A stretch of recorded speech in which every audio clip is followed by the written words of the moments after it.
I'm not going to do this one with Dr. Phil again.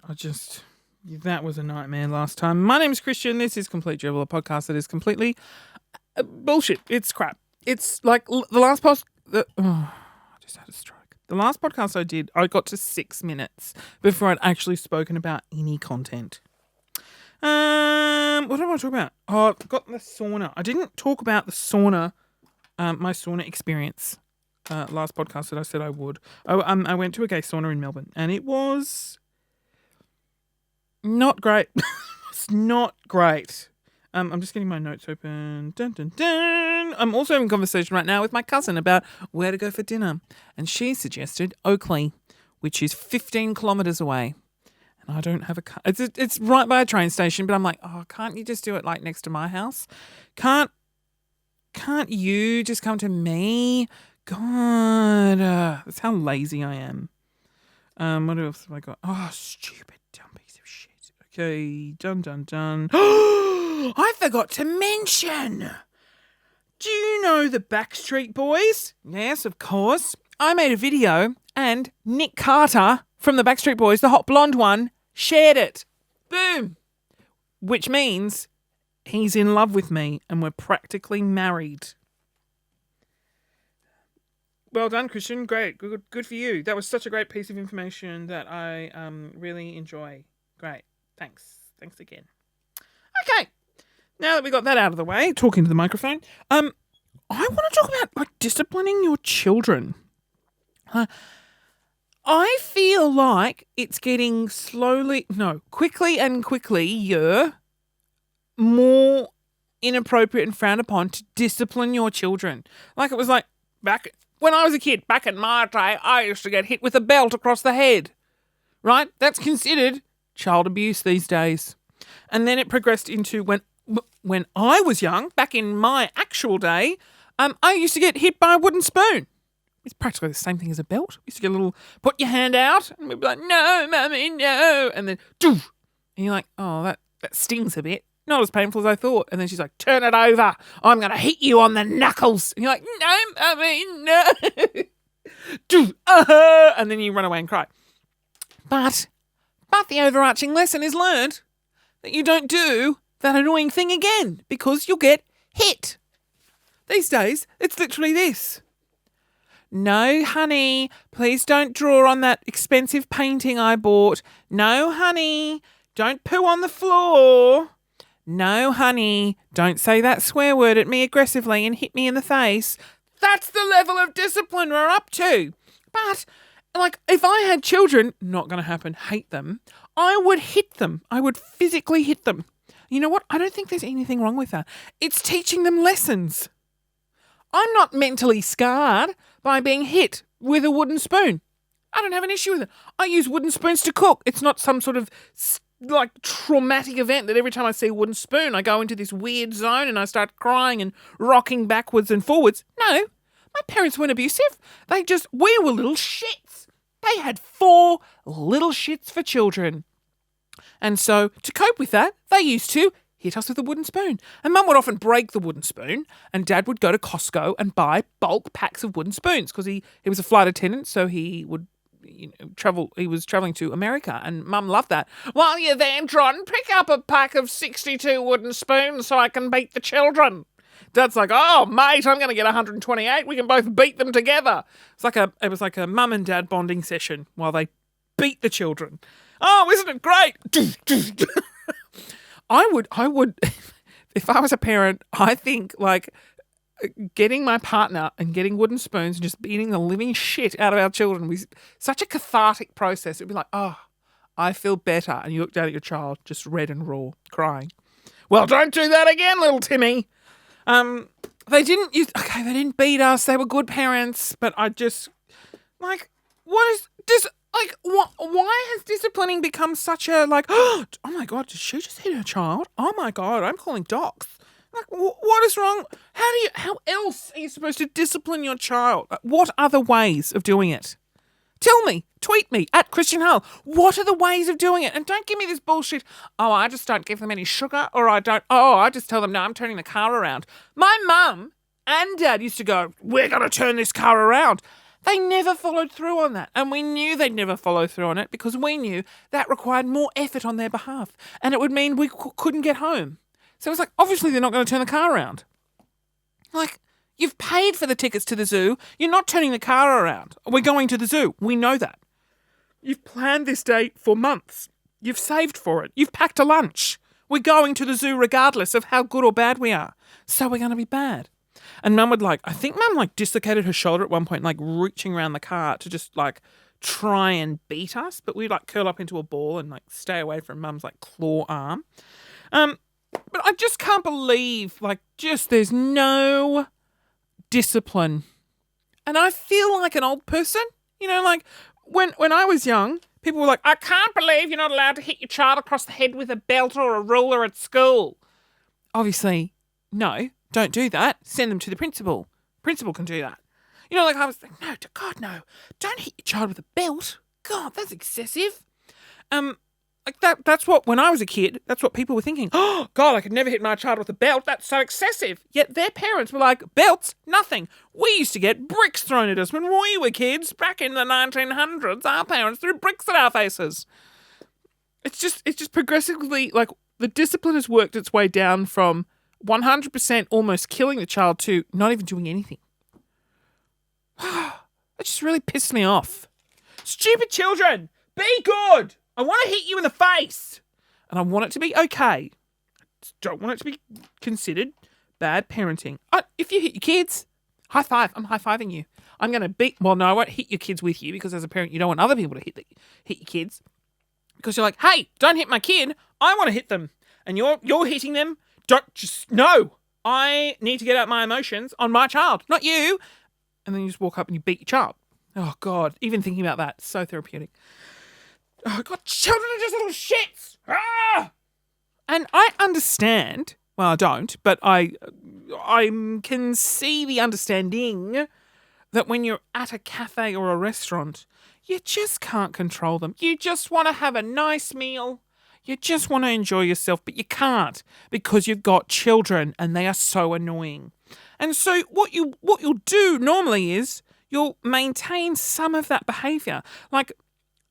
So, for example, if you've got a couple who don't have children sitting next to a couple who've got children, the couple who don't have children are like, oh my God, those children are running wild. Yet you're thinking, oh my God, my children are so well behaved today. They only threw one of their dishes on the floor and then shat on it.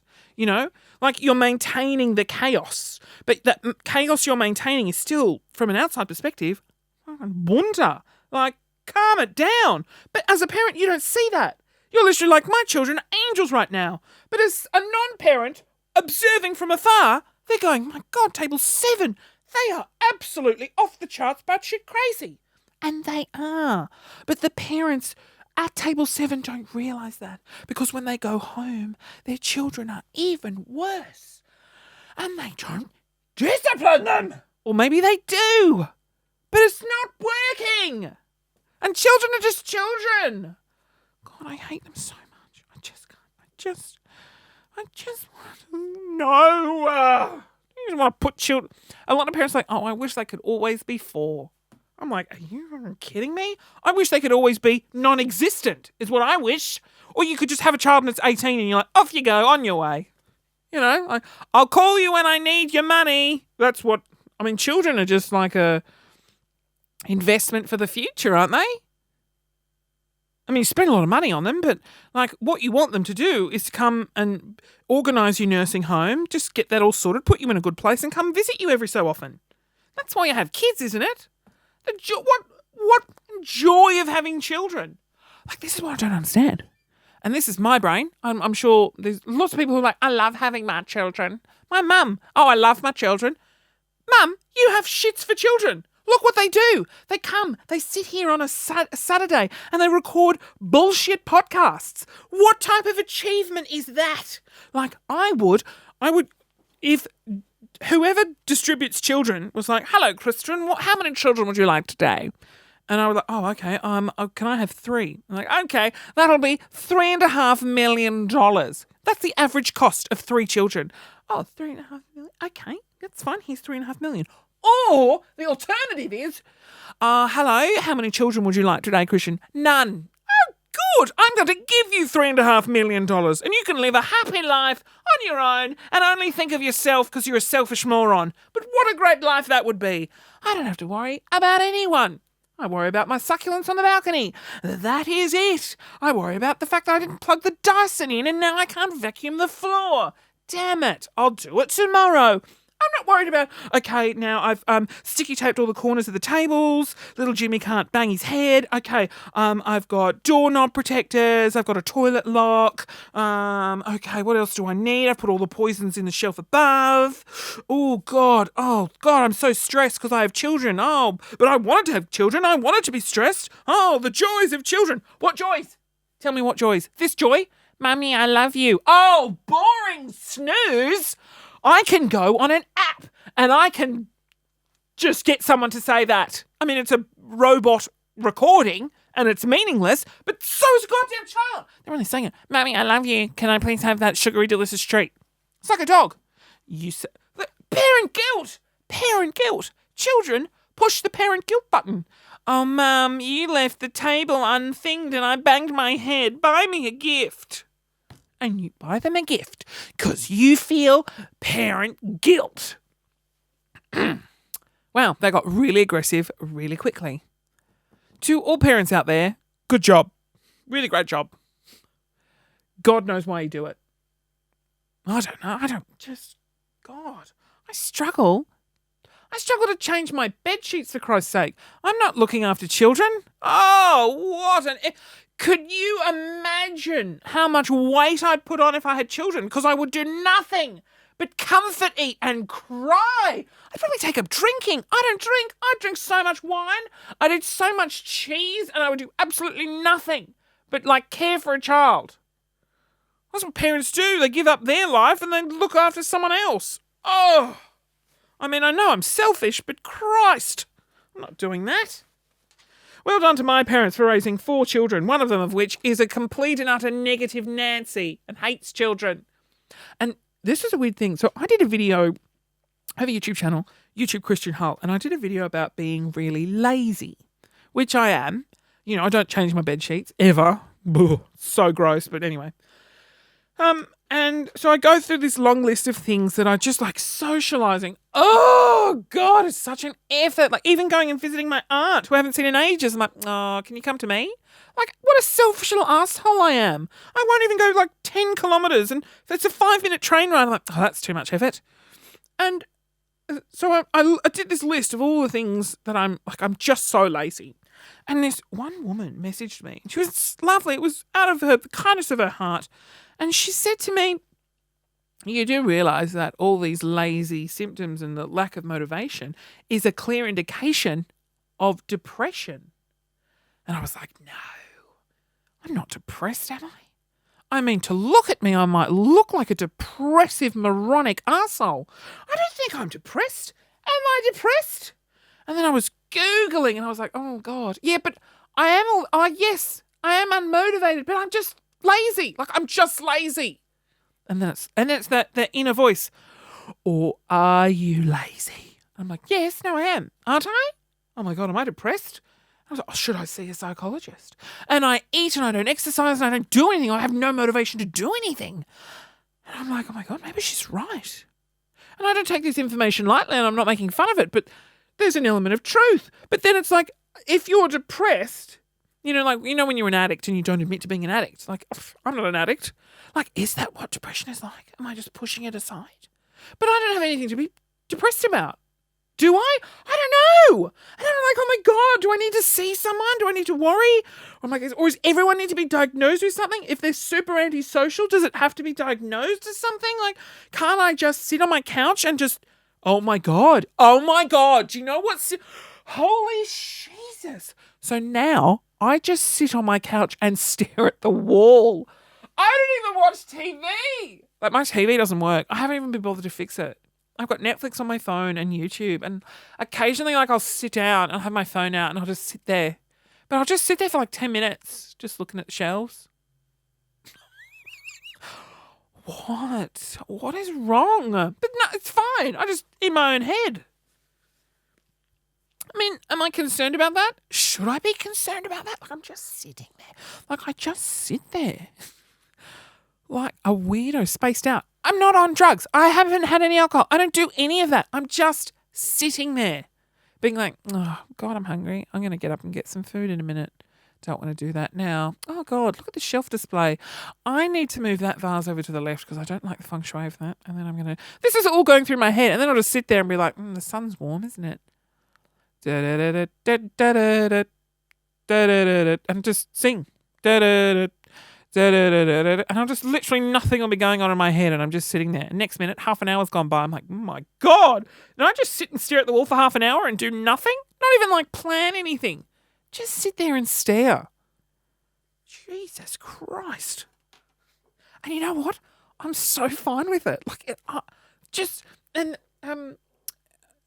work with Emrasiana. She said to me, she tried to invite me to this big gay dinner she was having. And it's just not me. I just don't want to socialise. Like, I'm also like super self-conscious. I just don't want to go out. And like, it's super awkward and I'd get there and I'd hate it. And I know I hate it. And she's like, Christian, you really need to get out of the house and start interacting with other human beings. And I'm like, do I? Am I slowly going a little bit mental? Because I don't interact with anyone. When you break it down, this podcast is me talking to a computer screen right now with a timer on it that says 16 and a half minutes. Like, I'm not actually interacting with anyone. I'm talking to myself right now. At work, I literally film and say hello and have a laugh, and that is it. Then I go home. I'll have the odd conversation with my brother. Occasionally, very occasionally, see my cousin because, again, I'm so antisocial. And I'll sit and watch TV and eat. There is no human engagement. And I used to say, oh, God, work is just so social that I just want to go home and not do anything. My work is no longer very, very social. I come in at 6 a.m. I film Em and Harley. I say the odd occasional word. They go home. I edit some videos.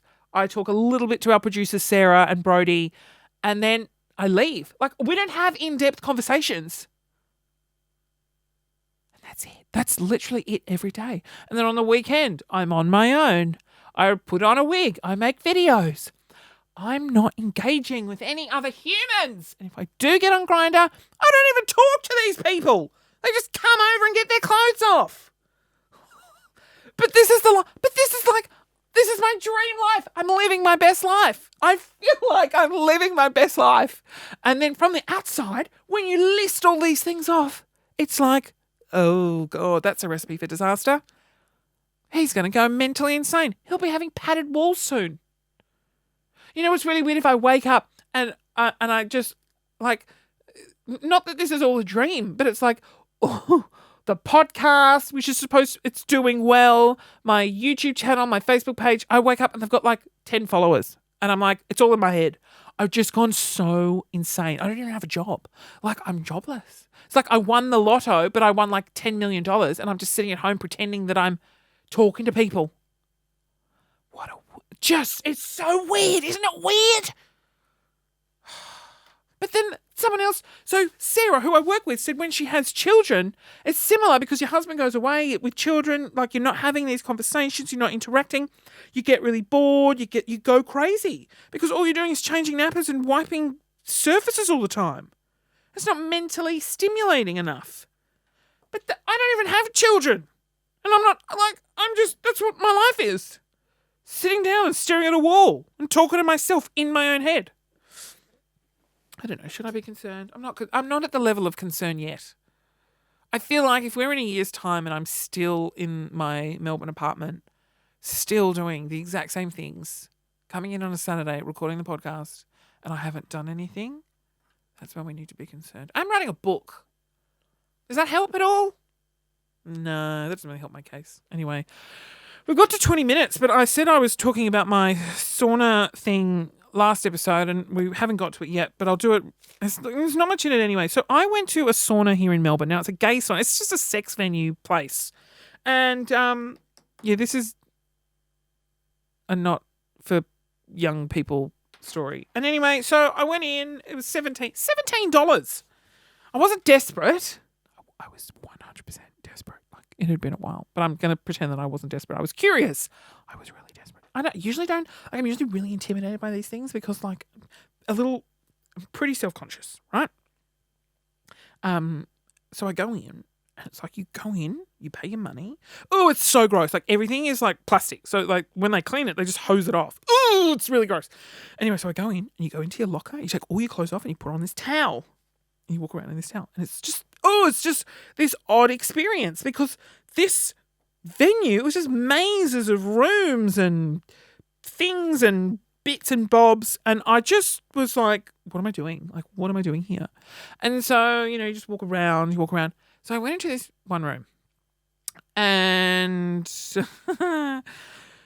took my towel off and, I did things with, blah, blah, blah, blah. And then anyway, I went to pick up my towel and put it on. And my towel was drenched, right? Saturated in somebody else's urine. And that's when I looked at myself in the countless mirrors that were there and went, oh God, oh, that's horrific. And also went, Christian, what are you doing with your life? What? Why are you here? And I was like, why am I here?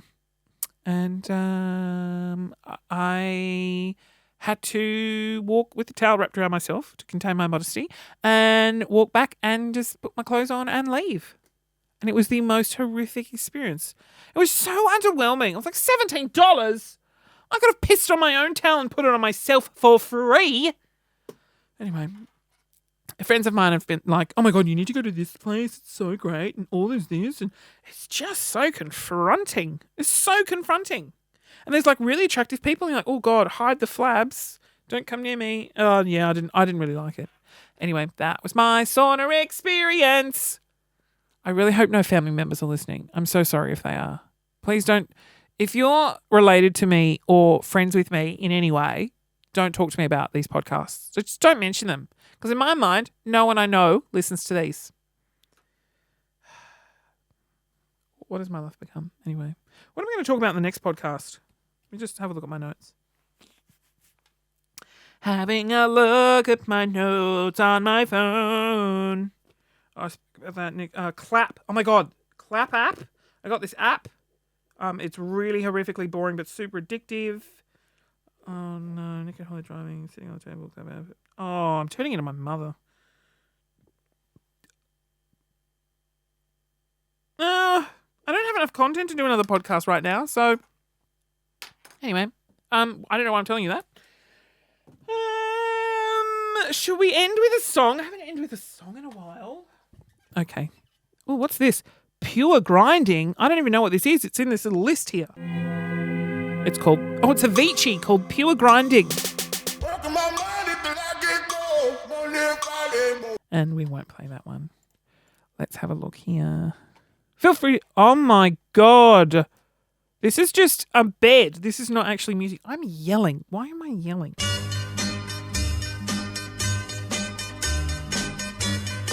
I wish you could see my dancing. Doesn't this want to make you go to a Greek restaurant or a Greek wedding? Yes! I'm just going to end with this. Isn't this so great?